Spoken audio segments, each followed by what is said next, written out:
Over breakfast the next morning, Rebecca and Schroeder concluded that there was only one way to do this. They would have to build another sentry turret, this one closer to the creature. They slept uneasily, their ears cocked, listening out for the creature's approach. A fire in a wooden building? Are you crazy? Schroeder said, if the guns run out of power, we're gonna die. So he built another solar panel to charge up the batteries in their rooms. Although it was foggy, it would soon pay off, he felt. When the fog cleared, the batteries would charge. And if something went wrong with the geothermal generator, they would at least have power for the guns. The creature began to explore its surroundings. Schroeder crept forward again. Perhaps if he shot it, he could draw it towards their sentry gun. He fired a shot, and the creature took notice. Pew! An inferno cannon blast barely missed Schroeder. Get the hell out of there, shouted Rebecca. I'm trying, he said, and he weaved his way between the trees. These trees have got to go, said Rebecca. Agreed, said Schroeder. They decided to press forward. Perhaps if they could bait the creature again. Maybe we just need 2 of us, said Rebecca. Okay, said Schroeder. He bowed to her superior combat knowledge. She defeated some of these creatures by herself. Surely the 2 of them with the sentry turret would be able to. You've got the rifle, she said. Start shooting it. And Schroeder began plinking away at it. But the closer he got to the drone, the crazier he felt. The creature took notice of Rebecca, fired a shot! She was stunned. Get out of there, said Schroeder. She could see his eyes were wild in his head, sweat pouring from him. He was losing his marbles. Rebecca knew she couldn't get any closer. Her gun did not outrange the inferno cannon, but Schroeder's rifle did, and as long as he could keep up some fire on the creature, they had a chance. I'm losing it, said Schroeder. Rebecca fell back. Okay. Keep it busy as long as you can. I've got an idea. She was going to build a sentry turret closer to the creature, as they'd discussed.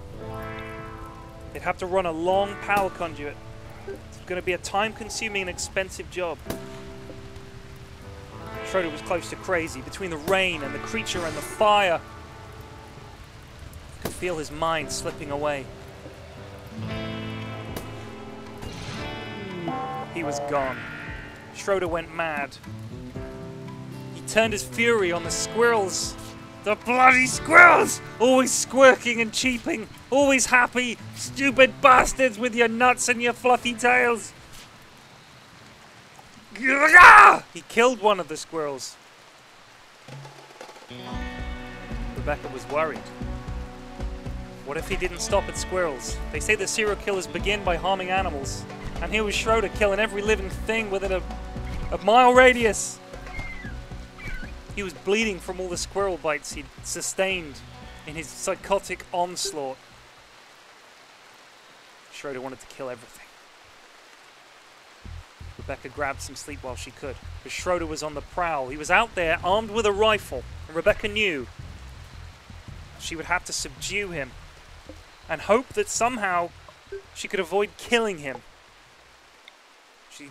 While she slept, she had a dream that the sentry turret wasn't close enough, so she agreed to move it closer. She also planned out the power conduits in her mind. It was going to be a tricky path around the trees, around the rocks, the sandbags, all the way back to the colony. A lot of metal, a lot of work. But first, she had to overcome Schroeder, the mad squirrel killer. He was sustaining serious injuries, battling the local wildlife. Squirrels on this world are no joke. Let me point that out. Some of them explode. The squirrel killing was improving his mood. But still, in the back of his mind, the hum of the evil, psychic drone driving like needles into his brain. Becca grabbed some metal. She was going to make past Schroeder and try and build the turret, but seeing him armed and coming straight for her, she thought better of it. Too late. Schroeder had spotted her. "I'm gonna kill you, Rebecca!" He came in through the door. Rebecca leveled her minigun, but she couldn't aim it quickly enough, and they did battle right there in the hallway. Schroeder was stronger, with one arm and one eye, and in her weakened state she had to flee. Schroeder, livid, chased after her, turned to fight a squirrel, but the squirrel was too strong and felled him with a mighty blow. For the second time since they'd met, Rebecca decided to rescue Schroeder, saying a quick thank you to the sentry squirrel that had just saved her life, and Schroeder's. She carried Schroeder back to bed and determined to nurse him back to health. "It's not your fault," she said. "It's that psychic bastard out there."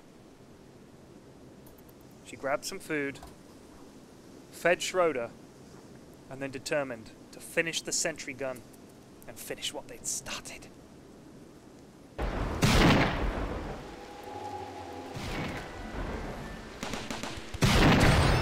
Another squirrel onslaught was stopped by the sentry guns, and the sentries were going to be kept busy soon.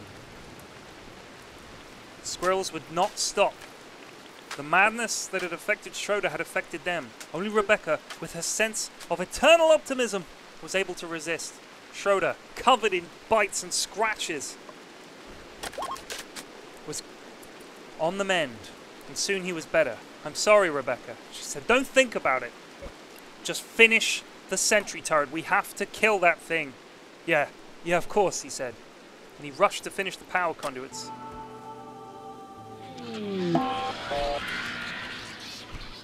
But as he drew closer to the creature's evil lair, he yet again went mad. "I can't help it," he screamed.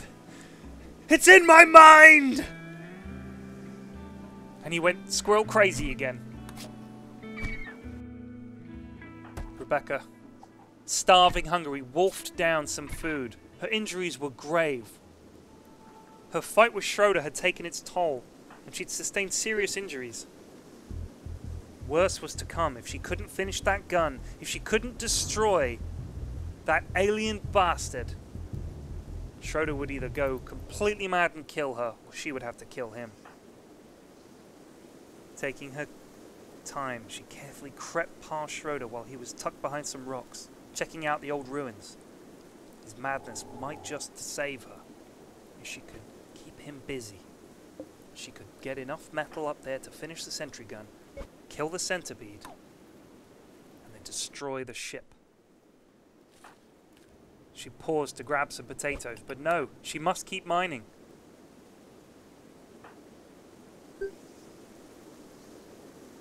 She could see Schroeder in the orchard. His mind twisted. He was looking at the ruins, at the trees. He was sifting soil through his hands and muttering something. She couldn't quite make it out.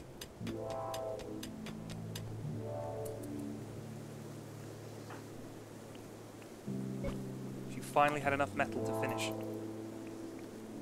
She ran up to the sentry gun. But no, she was just a little bit shy. Too late, Schroeder had caught sight of her. He swung his fist at her head. She had to flee behind the sentry guns. Grabbing her remote control sentry gun, she told it to shoot Schroeder, and it did. For the third time, she went to rescue him. But she forgot to turn off the sentry gun. It fired another volley. It almost killed Schroeder. She was able to stop it just in time. He'd lost a lot of blood. Damn it! Damn it! Thought Rebecca. No, Squirrely, not the time. She rushed Schroeder back to the bed, pumped him full of medicine, and gave him a nourishing meal of nutrient paste. Again, Schroeder was clinging to life. Rebecca knew what she must do. She herself was wounded. She took to her bed, exhausted. The next morning, she knew, with Schroeder safely tucked up in the medical suite, she had some time to finish that fucking sentry gun.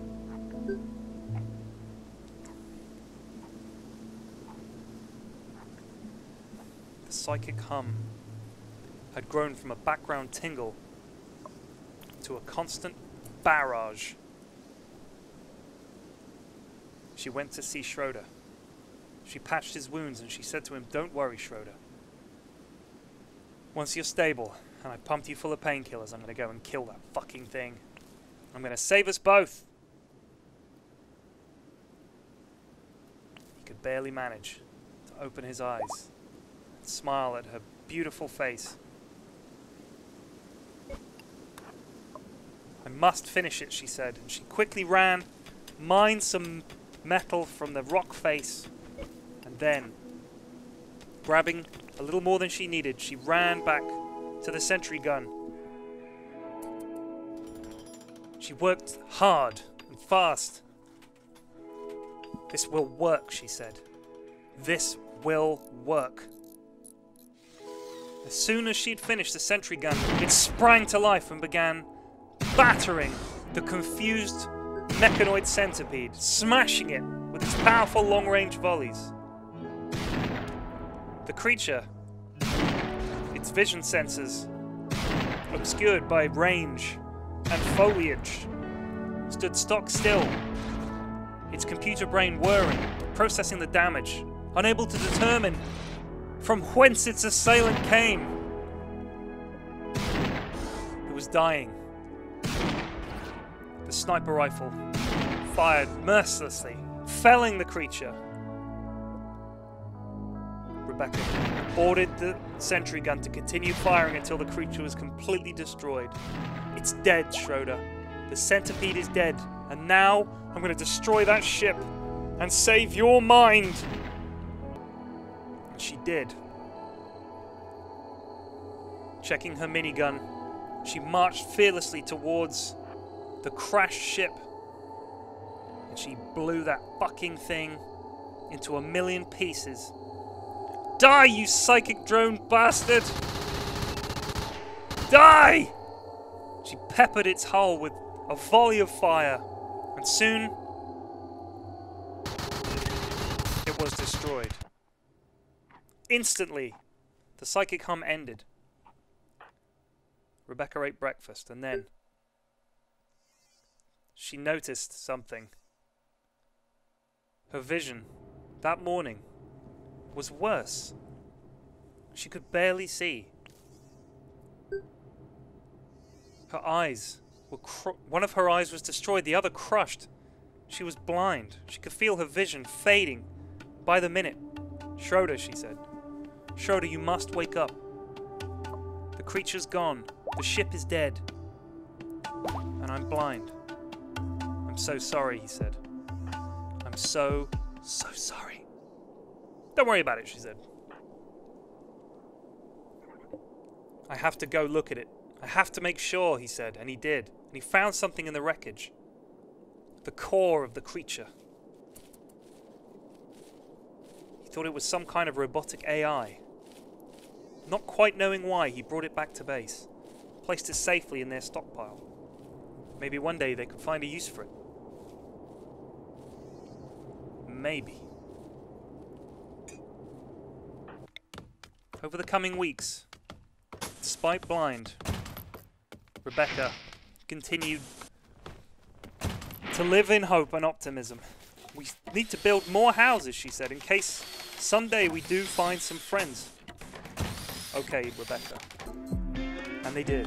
They felled trees, they constructed buildings, they ran power cables, they farmed, they ate together. Rebecca said, "We should put wood floors in this place, make it feel more homely." "Okay, Rebecca," said Schroeder, "whatever you say." He owed her so much, he would never question her again. And one day, Rebecca was sick, and Schroeder said, "It's okay, Rebecca, don't worry. I'll look after you." And he helped her clean up. She puked all over her room. It was super gross, but he helped her anyway. And then one day, a ship was passing, a slave trader. Schroeder scrambled for the communicator. People. They could buy people from the slave trader and free them. How many could they afford? They would need to sell as much as they could. They had to help these people.